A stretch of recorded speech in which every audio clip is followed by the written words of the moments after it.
कुछ समय पहले मैंने डबलिन में एक नाटक देखा जिसका मुख्य पात्र एक उम्रदराज मक्का व्यापारी जो आइसलैंड का था। उसकी बहुत चिंताएं थीं। वह छोटे दिल का था। उसका भतीजा उसे धोखा दे रहा था और उसकी पत्नी £10 एक छुट्टी में खर्च करती थी। उसका जीवन बहुत तेज चल रहा था। दुख के एक क्षण में वह खुशी से चिल्लाता है। वो कहता है कि एक हवाई जहाज है जो 10 मील प्रति घंटा चलता है। ये काफी तेज है। मेरे लिए ये लाइन सबसे प्रभावशाली था। वो व्यक्ति की बात उसी के जीवन के विपरीत थी।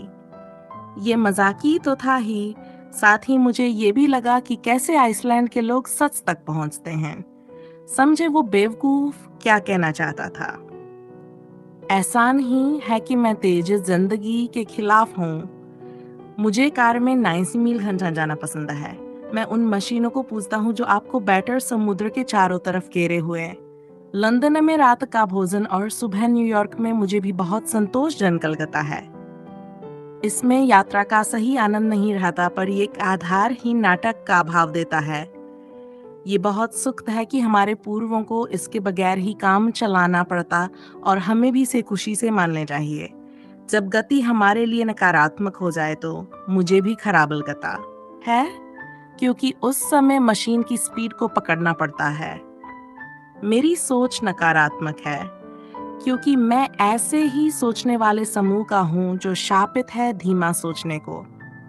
मैं किसी भी वृद्धि की परीक्षा में सबसे कम नंबर लाऊंगा, क्योंकि वो परीक्षा हमारे दिमाग की जाति को नापते हैं।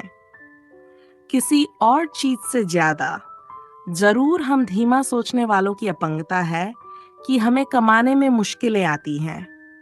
पर मैं मानता हूं कि दिमाग का इस्तेमाल मनोरंजन के लिए करना चाहिए। उदाहरण के लिए, जब मैं सिनेमा जाता हूं तो मेरे चारों तरफ धुंधला हो जाता है और कुछ मिनटों बाद अपनी पत्नी से धीरे से कहता हूं, क्या ये वही लड़की है जो शुरू में थी? और वह जवाब देती है, नहीं, 3 लड़कियां हैं। एक लंबी गोरी, बाल हल्के रंग के, दूसरी वैसी ही पर छोटी और तीसरी मध्य लंबी भूरे बालों वाली। उनका नाम ए, बी और सी है। हीरो वो है जो अंदर आते हुए अपनी टोपी निकालता है। वो लड़कियों से क्रमानुसार बी, सी और ए से प्यार करेगा। यहाँ दिमाग को ज्यादा गति से काम करने की आदत है।